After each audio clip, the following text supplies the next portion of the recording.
नमस्कार, आप देख रहे हैं हल्ला बोल। आपके साथ मैं हूं अंजना ओम कश्यप। 17 जवानों की विधवाएं विलाप कर रही हैं, बेटियां चित्कार कर रही हैं, माओ का रो रो कर बुरा हाल है। पूरा देश पूछ रहा है कि आखिर शहादत का ये सिलसिला और कितनी जान लेने के बाद खत्म होगा।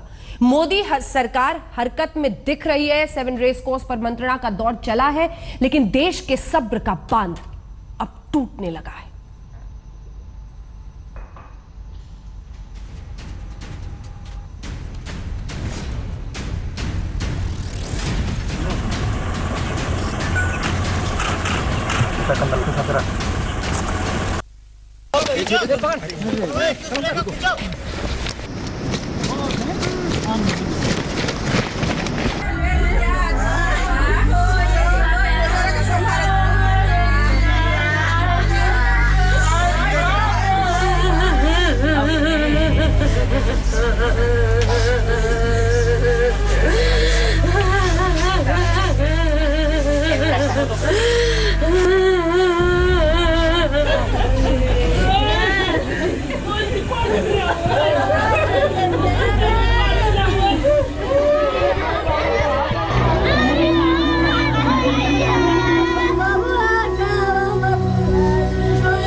आदमी को मारे उसी तरह वहाँ भी बदला लेना चाहिए। मैं नेताओं से ही चाहता हूँ कि वो अदले का बदला लेते रहें।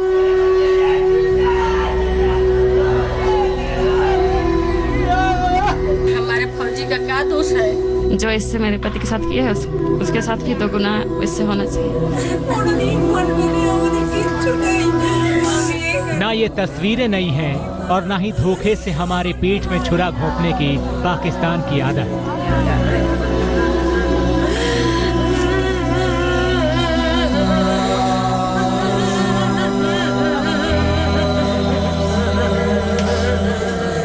रात के अंधेरे में आर्मी बेस कैंप पर 17 जवानों को मौत के घाट उतार देने के बाद उन परिवारों की आह आप तक पहुंच रही होगी, लेकिन अपने अजीज को खोने के बाद भी जज्बे में कहीं कोई फर्क नहीं है। तो मौका मिलेगा तो हम भी जाएंगे देश के लिए, उसमें अफसोस की कोई बात नहीं। बहुत गर्व महसूस हो रहा है। बहुत गर्व करते हैं सर, बहुत गर्व करते हैं हम। सेना में जाना चाहूँगी अगर मौका मिला तो। अगर मौका मिला तो मैं जरूर जाना चाहूँगी। 17 जवान देश पर न्योछावर हो गए। देश में ऐसे सपूतों की कोई कमी नहीं, लेकिन देश ये जानना चाहता है कि शहादत का ये सिलसिला कब तक चलेगा। कब तक हम नौजवानों की जान पाकिस्तान प्रायोजित नफरत की जंग पर लुटाते रहेंगे। सब्र की सीमा अब टूट रही है। क्या पीएम मोदी उस ललकार को सच करने का दम दिखाएंगे जो वो तब भरते थे जब वो प्रधानमंत्री बनने की दौड़ में थे। सेना के जवान देश की रक्षा करते हैं, लेकिन पाकिस्तान आकर के मेरे सेना के जवानों का सर काट ले और दिल्ली में बैठी हुई सरकार पाकिस्तान के प्रधानमंत्री को चिकन बिरयानी का भोजन कराए। ये नीच राजनीति है कि नहीं?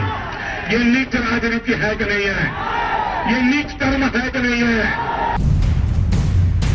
बात सिर्फ प्रधानमंत्री नरेंद्र मोदी की पुरानी बातों और वादों की नहीं, बात तो पूरी बीजेपी की है। आज विदेश मंत्री सुषमा स्वराज कुछ बोलती नहीं, लेकिन तब तो एक सिर के बदले 10 सिर लाने की हुंकार भरती थी। अगर ये सिर नहीं आए तो उनके तो 10 सिर आए। सवाल ये है कि हम बिल्कुल प्रतिक्रिया के अलावा बैठे रहें और खेल खिलाते रहें और वार्ता करते रहें, ये तो नहीं होगा। कम से कम एक ताकतवर सरकार की प्रतिक्रिया तो हम दें। और पूर्व मानव संसाधन मंत्री जो अपने तेवर से कम तल्ख नहीं है, उस समय चुनाव प्रचार के दौरान यूपीए सरकार को चूड़ियां पहनने की नसीहत तक देती थी। देश सत्ता पक्ष के उन तमाम नेताओं से जानना चाहता है कि क्या पाकिस्तान को हद में रखने की कोई नई रणनीति उनके पास है। विकल्प तमाम है। भारत चाहे तो पाकिस्तान पर ड्रोन के जरिए सर्जिकल अटैक कर सकता है। दाऊद, हाफिज सईद और मसूद अजहर की गिरफ्तारी पर बड़े इनामों की घोषणा कर सकता है, जैसा कि अमेरिका ने लादेन के मामले में किया था। भारत पाकिस्तान में चल रहे आतंकियों के ट्रेनिंग कैंपों पर हमला कर सकता है और भारत सीमा पर जबरदस्त काउंटर अटैक कर पाकिस्तान को कदम वापस खींचने पर मजबूर कर सकता है। क्या पीएम मोदी इन विकल्पों को आजमाएंगे? क्या पाकिस्तान प्रायोजित आतंकवाद को नेस्तनाबूद करने की रणनीति पर कोई ठोस अमल होगा? क्योंकि देश को अब तिरंगों में लिपटे जवानों का शव देखना कबूल नहीं। ब्यूरो रिपोर्ट, आज तक। पठानकोट के बाद भी कुछ ऐसा ही हुआ था। एक बार फिर से देश में गुस्सा, आक्रोश, क्या करे पाकिस्तान का, पाकिस्तान को कैसे जवाब देना चाहिए, ये कर दे वो कर दे। लेकिन फिर कुछ दिन बीतते हैं और हम अगले ऐसे हमले के इंतजार में एक देश के रूप में बैठे हुए दिखाई देते हैं। फिर हमला होता है, एक बार फिर में टेलीविजन पर गुस्सा दिखाते हैं लोग और फिर भूल जाते हैं अगले हमले तक। आज बात विकल्प की होगी। आज याद दिलाई जाएंगी वो बातें जो इस देश को कही जाती हैं प्रधानमंत्री के रूप में या फिर प्रधानमंत्री के रूप में चुनाव लड़ने से पहले। और फिर यह पूछा जाएगा कि जो आप कहते हैं उसका मतलब दरअसल कौन सा विकल्प है।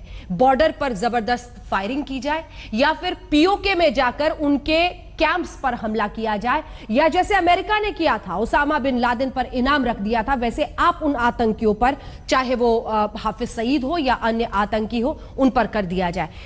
सवाल यही है कि जो विकल्प हमारे सामने है, 1 2 3 4 5 6 सब करके रख देंगे आपके सामने। और फिर पहले आपका परिचय उन खास मेहमानों से कर दो जो हमारे साथ इस चर्चा में शामिल हो रहे हैं। संबित पात्रा, राष्ट्रीय प्रवक्ता भारतीय जनता पार्टी के, हमारे साथ जुड़ रहे हैं। संजय निरुपम जी, कांग्रेस पार्टी के नेता, हमारे साथ जुड़ रहे हैं। Major general retired GD Bakshi साहब हमारे साथ हैं। केसी सिंह साहब, पूर्व सचिव एमईए के, हमारे साथ है। दो बेहद खास मेहमान हमारे साथ स्टूडियो में यहां पर मौजूद है। कर्नल रिटायर्ड वीएन थापर साहब हमारे साथ हैं और मेजर रिटायर्ड गौरव आर्या साहब हमारे साथ हैं। लेकिन सबसे पहले संबित पात्रा जी, और सिर्फ संबित पात्रा जी नहीं, एक देश के रूप में हमें सोचना होगा कि हम जो बोलते हैं, जो करते हैं और जो विकल्प इस देश के सामने है वो अलग अलग कहां पर खड़े हैं।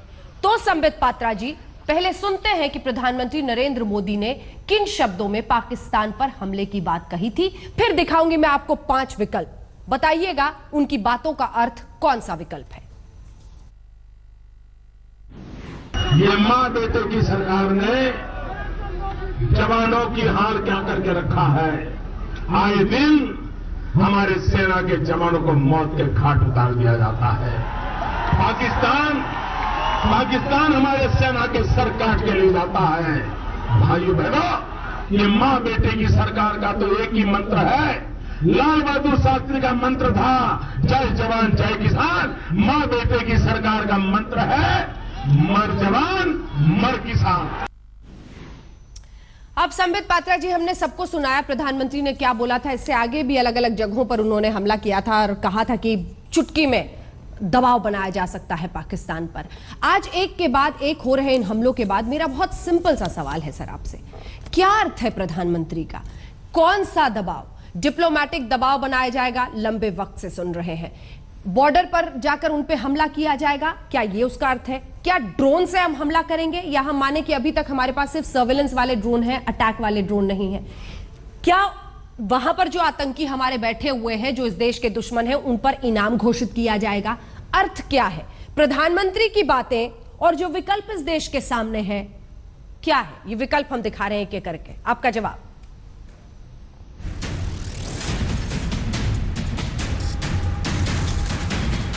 संबित पात्रा जी, पाक चौकियों पर धुआंधार फायरिंग हो, एक के बाद एक हम विकल्प टीवी पर इस वक्त दिखा रहे हैं सर। आप हमें समझाएं कि प्रधानमंत्री जब ये बातें कहते थे और आज भी जब बैठक हुई है उसके बाद, उनका मतलब और उनकी बातों का अर्थ कौन सा विकल्प है? मैं अभी पूरी तरह से समझाऊंगा। मैं पहले शत शत नमन कर रहा था, जिस प्रकार के अभी अंतिम यात्रा आपने दिखाया, बड़ा ही हृदय विदारक है। और दूसरी बात मैं कहना चाहूँगा, हाँ, आपका सवाल हो या देशवासियों का सवाल हो, मेरे पैनलिस्ट का सवाल हो, वो जायज़ है। हम सरकार में हैं तो हमसे नहीं पूछेंगे तो किससे पूछेंगे। अब मैं डायरेक्टली टू दी आंसर आता हूँ, जो आपका सवाल है कि कौन कौन से विकल्प। पहली बात आप देखिए, आप जब कहती हैं कि डिप्लोमेटिकली आइसोलेट करना पाकिस्तान को, क्योंकि ये भी एक विकल्प है, तो स्वाभाविक रूप से आप ये बताइए, क्या नरेंद्र मोदी जी ने पाकिस्तान को इन 2 वर्षों में डिप्लोमेटिकली आइसोलेट नहीं किया है? किया है। आज अमेरिका ने भी इकोनॉमिकली जो एड देना चाहिए पाकिस्तान को, अभी कुछ ही हफ्तों पहले $30 बिलियन का एड मना कर दिया। नंबर 2, जहां तक रिटेलिएशन, बॉर्डर पे आपका एक विकल्प था कि बॉर्डर पे ये सरकार क्या कर रही है। यहां बड़े मेजर्स बैठे हैं, मेरे बड़े बैठे हुए हैं, वो भी मेरी बात की तुष्टि करेंगे कि जब खुद हुड्डा साहब जो कि लेफ्टिनेंट जनरल है और वहां को कमांड कर रहे हैं जम्मू कश्मीर एरिया को, उन्होंने खुद कहा कि रिटेलिएशन एज नेवर बिफोर। इस प्रकार से रिटेलिएशन किया जा रहा है क्योंकि सरकार ने आर्मी को खुली छूट दी है कि आप अगर वहां से गोली पाते हैं तो यहां से गोले से जवाब दीजिए, बिल्कुल आपके हाथ बंधे नहीं है। और खुद हमारे जो आर्मी के सीनियर अफसरान हैं वो इसकी पुष्टि करते हैं, ये किया जा रहा है। तीसरी बात, मैं खुद, चूंकि यहाँ संजय निरुपम जी भी बैठे हैं, मैं अपने मुंह से नहीं कहूंगा, मगर जो खुद गुलाम नबी आजाद साहब ने कल एक स्टेटमेंट जारी किया है, उन्होंने स्टेटमेंट जारी किया, मैं उसको पढ़ूंगा नहीं, समय जाया होगा। उन्होंने कहा है कि विगत 1 वर्ष के अंदर 2016 में ही जिस प्रकार 110 आतंकवादियों को मार गिराया गया बॉर्डर में इन्फिल्ट्रेशन करते हुए, वो अपने आप में एक रिकॉर्ड कायम करता है और इसी के फ्रस्ट्रेशन में पाकिस्तान ने अटैक किया है। मगर फिर भी आपका सवाल जायज है कि हमें और क्या करना चाहिए, क्योंकि हम इस प्रकार जो शहादत हो रही है ये ना आप देख सकती हैं, ना मैं देख सकता हूं, ना देश का कोई बच्चा देख सकता है। मैं सिर्फ हाथ जोड़ के देशवासियों से इतना कहना चाहूंगा, कोई एरोगेंस के साथ नहीं, कि प्रधानमंत्री के बात पे विश्वास रखिए, वो हम सब के प्रधानमंत्री हैं। उन्होंने कहा है कि पनिशमेंट दिया जाएगा, please have faith on the words of Narendra Modi. आज आपको पता है संबित पात्रा जी, उन शहीदों की जो चिताएं आ रही हैं उसके साथ मैंने सिर्फ उनके परिवारों की चीख पुकार सुनाई है दर्शकों को। वो इसलिए क्योंकि हमारे लिए वो आंकड़ा बन जाते हैं, 17 मरे, 18 मरे। कोई नहीं देखता कि जब सूबेदार करनैल सिंह के मारे जाने की खबर उनके गांव पर पहुंची, 150 घरों में चूल्हा नहीं जला। उनके बच्चों का क्या, उनके परिवारों का क्या? क्यों ऐसी परिस्थिति आज देश में पैदा हो गई है कि इन्फिल्ट्रेशन लगातार बढ़ता चला जा रहा है? घुसपैठ की वजह से हालात ऐसे हैं कि कब कहां पर हमला हो जाए लगता है जैसे उनके रहमो करम पर यह देश है। और आर्मी कैंप पर इतना बड़ा हमला करना, माफ कीजिएगा, बहुत बड़ी नाकामी है। सभी खास मेहमान मेरे साथ बने हुए। अब मैं चाहती हूं कि इस बहस को हम अन्य लोगों के पास ले जाएं और जीडी बख्शी साहब आपके पास आते हुए, मरते रहेंगे कब तक, यह भी पूछ रहा है आज तक।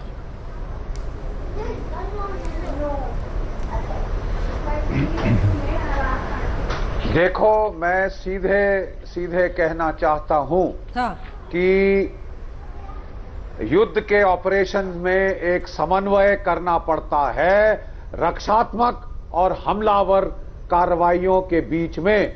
अगर आप पूर्णतः रक्षात्मक हो जाएं, अगर आप सारी पहल दुश्मन को छोड़ दें कि पाकिस्तान की आईएसआई तय करेगी कब, कहां और किसे मारना है, तो कभी ना कभी चाहे 4-5 हमले आप रोक दें, छठे हमले में वो सक्सेसफुल हो जाएगा। ये युद्ध नीति कहती है, ये हमारा लड़ाई का तजुर्बा कहता है। आपको आक्रामक होना अब आवश्यक हो गया है। पिछले 30 साल से हम लोग रिएक्टिव, सर वो तो कह रहे हैं कि हम आक्रामक ही हैं, जो है डिफिडेंट और confined to consequence management on the own side, ये हो गए हैं। अब समय आ गया है कि आप पलटवार करें, आप पाकिस्तान से उस भाषा में बात करें जो पाकिस्तान की फौज को समझ आती है। नवाज शरीफ को से बात करने का कोई मतलब नहीं निकलता। राहिल शरीफ, जनरल राहिल शरीफ को जो भाषा समझ आती है, अब वो भाषा बोलने का समय आ गया है। और हमें उम्मीद है कि अब हम आने वाले दिनों में बयानबाजी नहीं, जमीन पर कार्रवाई देखेंगे। केसी सिंह साहब, जो राहिल शरीफ को भाषा समझ में आती है, जो राहिल शरीफ को भाषा समझ में आती है वो बोलनी चाहिए। देखिए, ये शरारत पाकिस्तान की फौज ने इस समय चुनकर की है, क्योंकि हम गिलगिट की बात कर रहे थे, बलूचिस्तान की बात कर रहे थे, देश देश में उनको निकाल रहे थे, तो वो फोकस कश्मीर पे वापस लाना चाहते हैं। उनको पता है कि वहां थोड़ी इस टाइम वैली के अंदर अनरेस्ट है, उसको उठाना चाहते हैं, बढ़ाना चाहते हैं, वहां उत्साह बढ़ाना चाहते हैं। तो उन्होंने शरारत ये इसीलिए की है कि हिंदुस्तान में ये डिबेट छिड़ जाए कि ये प्रधानमंत्री ने इलेक्शन में ये कहा था, और वो मजबूर हो जाएं कि कुछ ना कुछ जल्दबाजी में एक्शन लें ताकि ये चीज इंटरनेशनलाइज हो जाए। उनके प्रधानमंत्री यूएन में गए हुए हैं, वो सिक्योरिटी काउंसिल के आगे रोए पीटे, क्योंकि वहां पाकिस्तान या कश्मीर के मुद्दे को इस टाइम कोई सुनने को किसी के पास समय नहीं है। तो इसलिए हमें जवाब देना पड़ेगा, लेकिन सोच समझकर, तय कर कर। और ये कहना आज सरकार को भड़काना सही नहीं होगा कि आपने इलेक्शन में ये कहा था। सारी सरकारें इलेक्शन से पहले कई कुछ कहती हैं, लेकिन आज वो प्रधानमंत्री हैं, तो इसलिए हमें ये कहना चाहिए कि जरूर आप नाप तोल के जवाब दीजिए, लेकिन हम ये सोचें कि कल सुबह ही जवाब दें, उसके कॉन्सिक्वेंसेस सोचने होंगे कि इसका हमें फायदा होगा, नुकसान होगा, या ये वही खेल होगा जो पाकिस्तान चाहती है, पाकिस्तान की फौज हम खेले, तो वो तो दुश्मन के हाथ में हम खेल जाएंगे। बख्शी साहब आपसे सहमत नहीं है? मैं भी सहमत नहीं। थापर साहब भी सहमत नहीं? मैं जवाब दूं? थापर साहब भी सहमत नहीं, ठीक है। मैं सिर्फ ये कहना चाहता हूं, संजय जी एक सेकंड, 1 मिनट। मैं केवल इतना कहना चाहता हूं कि देखिए, मैं सहमत हूं, केसी सिंह साहब बड़े पते की बात कह रहे हैं, ठहरी हुई बात कह रहे हैं, लेकिन वो इसकी ह्यूमन डायमेंशन नहीं देख रहे। जो 20 आदमी की हमारी कैजुअल्टी हुई है, इट कैनॉट गो अनआंसर्ड। मैं नहीं कह रहा हम हफड़ा तफड़ी में जवाब दें, सोच समझ कर जवाब दें, बहुत सारे विकल्प हमारे पास हैं, लेकिन माफ कीजिए, अब वक्त वो आ गया है कि बातों से काम नहीं चलेगा। अगर आप पाकिस्तान को डिटर करना चाहते हैं, अगर आप पाकिस्तान को ऐसी चीजों से रोकना चाहते हैं, तो आपको ये जो इस प्रकार के खूना ब्लड लेटिंग का जवाब आपको जमीन देना पड़ेगा। देना होगा। देखिए, हमारी टेरिटरी है, ये हमारी पार्लियामेंट बोल चुकी है, देखिए, और वहां पे एक्शन लेना बिल्कुल हमारा हक है। देखिए, आज से कुछ साल पहले जब हवलदार हेमंत का सिर काट के ले गए थे, हेमराज का, तो भी यही बात कही गई थी कि जल्दी में कुछ नहीं करना है। तो क्या कोई हमने प्लानिंग की उस समय से अब तक? और जो विकल्प हैं, वो विकल्प ना ही नेता तय करेंगे, ना ही कोई ब्यूरोक्रेट्स तय करेंगे, वो सिर्फ सेना तय करेगी क्या विकल्प हैं और क्या विकल्प होने चाहिए। प्रॉब्लम सबसे बड़ी ये है कि एक डिफेंसिव माइंडसेट सरकार की वजह से हमारी सेना में आ गया, एक डिफेंसिव माइंडसेट, उसको शेड करना पड़ेगा और अग्रेसिव और ऑफेंसिव एटीट्यूड की जरूरत है। और ऑफेंसिव होना होगा। संजय निरुपम जी। ऐसा है अंजना जी, हम लोग एक अपोजिशन पार्टी में है और हम कुछ भी बोलेंगे तो सरकार कहेगी कि ये राजनीति करना चाह रहे हैं। माफ करिए, हमको राजनीति नहीं करनी है। हम इस समय संकट की घड़ी में सरकार के साथ खड़े हैं, लेकिन सरकार से हम ये अपेक्षा करते हैं कि ये सिर्फ कड़ी निंदा करने और जो हमलावर के सूत्रधारों को छोड़ा नहीं जाएगा, इस तरह के बयानबाजी बंद करिए। क्योंकि पठानकोट एयरबेस पर जब हमला हुआ था तब भी इसी प्रकार की बयानबाजी हुई थी और एक्शन कुछ नहीं हुआ। आज उरी सेक्टर पर जो हमला हुआ है उसके बाद भी यही बयानबाजी चल रही है और पूरे देश का खून खौल रहा है। इस समय हमारे जवानों की शहादत से लोग त्रस्त हैं, परेशान हैं। तो ऐसे में हम सरकार से अपेक्षा करते हैं कि आपको सख्त कार्रवाई करते हुए दिखना पड़ेगा। अब सख्त कार्रवाई कोई मिलिट्री वॉरफेयर नहीं होता, सर्जिकल ऑपरेशन भी हो सकता है। सख्त कार्रवाई पाकिस्तान के साथ जो कूटनीतिक संबंध है उसको तोड़ने का एक कदम भी हो सकता है। ठीक है सर। जो पाकिस्तान के साथ अलग अलग ट्रीटी हमने साइन किए उनको रद्द करने का भी हो सकता है। लेकिन दुर्भाग्यवश पिछले 2 वर्षों में जब से मोदी जी की सरकार आई है तब से आतंकवादी घटनाएं बढ़ी हैं। ठीक है सर, आपकी इसी बात के साथ एक ब्रेक के लिए रुकना पड़ रहा है। आपकी इसी बात के साथ सेना के ठिकानों पर हमले हो रहे हैं। ठीक है, एक ब्रेक के लिए मुझे रुकना पड़ रहा है। संबित जी इसका जवाब दीजिएगा, आपके पास भी मैं सर फौरन आऊंगी ब्रेक के बाद। इस बीच डीजीएमओ ने कहा है कि जवाब कब देना है, दुश्मन का कब, कैसा, कहां पर क्या जवाब देना है, ये हम एक देश के रूप में तय करेंगे, ये सेना की तरफ से उन्होंने कहा है। सभी खास मेहमान हमारे साथ बने हुए हैं। गौरव आर्य साहब, मैं आपके पास अब आना चाहती हूं। मतलब इतना तो हम मान ले कि पठानकोट से हमने कुछ नहीं सीखा, हम वहीं पर आज भी खड़े। नहीं, बिल्कुल हमने पठानकोट से कुछ नहीं सीखा। अगर हम पठानकोट से कुछ सीखते तो ये उड़ी वाला हादसा होता नहीं। अच्छा, 2 बातें इसमें सामने आती हैं। पहली बात यह है कि चलिए पठानकोट एक पीस स्टेशन है, वहाँ पे ऐसी कोई आतंकवादी हरकत या कोई सेना की हरकत, पाक फौज की हरकत नहीं होती है वहाँ पे। लेकिन जो उड़ी वाला एरिया है, उड़ी वाला एरिया तो लाइन ऑफ कंट्रोल के बिल्कुल साथ बना हुआ है। वहाँ पे ऐसा हुआ, इसके बारे में फौज को गहन सोच करनी पड़ेगी, सोचना पड़ेगा फौज को कि ये गलतियां क्यों हुई। आप एक आर्मी मैन होते हुए ये बोल रहे हैं, ये बहुत महत्वपूर्ण है। आपका कहना है कि अगर शिफ्ट चेंज होने के वक्त ऐसा हो रहा है तो सेना को भी अपने अंदर झांकने की जरूरत है कि एक फील्ड कैंप में ऐसा क्यों हुआ। बिल्कुल, जब ये हैंडिंग टेकिंग ओवर होती है यूनिट्स की, तो ये पहला हादसा नहीं है जब हमला हुआ है दुश्मनों का हैंडिंग टेकिंग ओवर में। अगर हैंडिंग टेकिंग ओवर के वक्त दुश्मन हमला करता है, ये दुश्मन की अच्छी सूझबूझ है, क्योंकि हैंडिंग टेकिंग ओवर के वक्त थोड़ा सा एक गैप्स मिल जाते हैं अटैक करने के लिए। इसके लिए जो वहां पे यूनिट्स थी, वहां पे ब्रिगेड थी, उनको खास ध्यान रखना चाहिए था और ये इनसे बहुत बड़ी चूक हुई है। मैंने सुना है कि आर्मी ने कोर्ट ऑफ इंक्वायरी कन्वीन करी है और उसमें ये निकलेगा साफ साफ कि किसकी गलती है।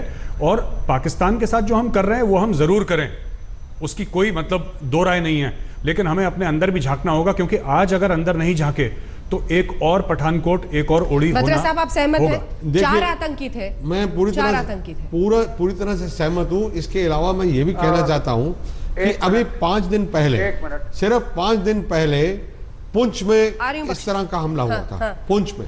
उसके बाद भी सतर्क नहीं है। इस ब्रिगेड कमांडर को या जो भी इधर कमांडर हैं, उनको जनरल हसनन ने ट्वीट किया हुआ है कि मैंने उनको वार्निंग दी थी कि तुम्हारी ब्रिगेड में अटैक होने वाला है, और वो 10 दिन के पहले उन्होंने बताया था, 8 दिन में अटैक हो गया। तो कोई ना कोई लापरवाही हुई है। हम कैसे इसको नजरअंदाज कर सकते हैं? हमें देखना होगा इसके बारे में। बख्शी साहब,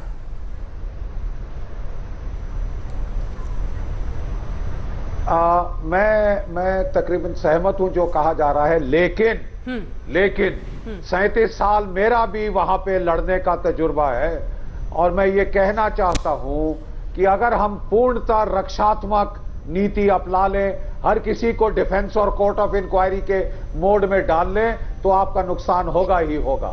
जहां तक हम लड़े हैं, हमने अपने दुश्मन को दबाव में डाला है। ये नहीं कि कब हम पे हमला करेगा, कहां चूक हो जाएगी, कहां नहीं होगा, इसे हम कोर्ट ऑफ इंक्वायरी में डाल के फांसी पे टांगेंगे। इससे ज्यादा जरूरी है कि आप आक्रामक रवैया अपनाएं, आप दुश्मन को अंडर प्रेशर रखें। ये बहुत जरूरी है। और दूसरी चीज मैं कहना चाहता हूं, ये दोनों आपसे सहमत नहीं है। ये भी आर्मी के हमेशा रिस्क अवर्स है, ये नेचर है उसके प्रोफेशन का। देखिए, एक मिनट मुझे प्लीज कहने दीजिए। मैं 1 minute, sir with your permission बोले। अच्छा, मैं कहना चाहता हूं कि नौकरशाही हमेशा रिस्क एवर्स रही है।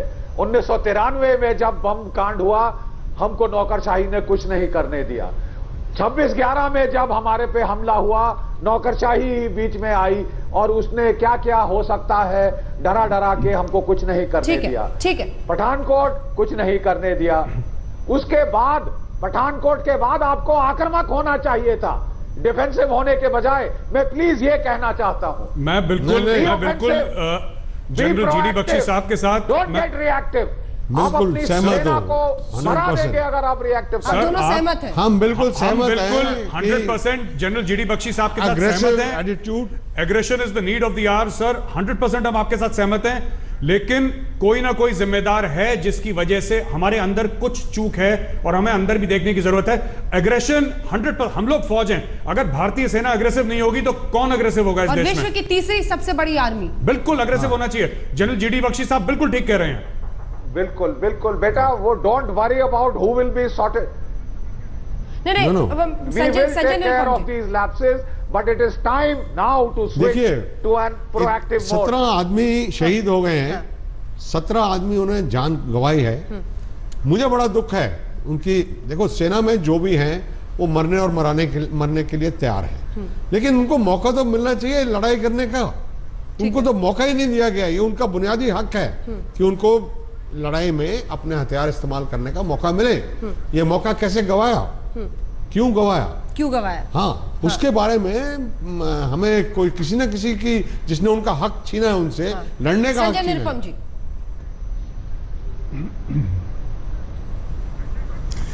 अंजना जी, मुझे 2-3 बातें कहनी है। सबसे पहली बात, निश्चित तौर पर जो जनरल बख्शी कह रहे हैं और बाकी जो हमारे सेना के अवकाश प्राप्त जो अधिकारी कह रहे हैं, वो सही कह रहे हैं कि पूरा देश चाहता है कि इस समय भारत एक आक्रामक रुख ले।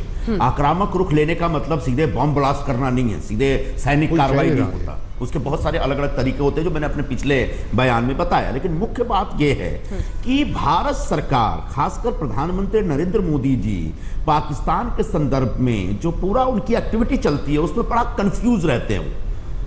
भाई, एक 26/11 के बाद एक हमने ऐसी भूमिका ली थी कि पाकिस्तान से बात नहीं करेंगे, पाकिस्तान को पूरी दुनिया में आइसोलेट करेंगे, पाकिस्तान की हरकतों को एक्सपोज करेंगे और 26/11 के जो परपेट्रेटर्स थे उनके खिलाफ सबूत जमा करके लगातार पाकिस्तान को देंगे। उस डोजियर के बारे में पूरी दुनिया को भी बताएंगे। और वो प्रक्रिया चल रही थी और जब वो प्रक्रिया पूरी होती तब कहीं जाकर के हाफिज सईद का आगे क्या करना, कैसे निपटना, वो तैयारी थी। इस बीच हमारी सरकार चली गई और हम पाकिस्तान से बात नहीं कर रहे थे। आते ही मोदी जी नवाज शरीफ जी को बुला लेते हैं, फिर साड़ी और सॉल की डिप्लोमेसी शुरू हो जाती है। कभी उफा में मिलते हैं तो कभी यहां मिलते हैं। ये सारी चीजें बंद करनी पड़ेगी। जन्मदिन मनाने के लिए प्रधानमंत्री एक जेम्स बॉन्ड की तरह जाकर कूद जाते हैं उनके घर पे लाहौर में। संबित जी जवाब दीजिए। बंद करनी पड़ेगी। पाकिस्तान अधिकृत तौर पर आपका दुश्मन देश है नहीं है बात की बात है, लेकिन पाकिस्तान हमारा दुश्मन है और पाकिस्तान जैसे दुश्मन से फिलहाल कोई रिश्ता नहीं रखना चाहिए। और जब तक पाकिस्तान अपनी आदतें सुधारता नहीं है तब तक आपको सख्ती से पेश आना पड़ेगा, क्योंकि आप वही हैं जो लव लेटर लिखने की बात कहते थे,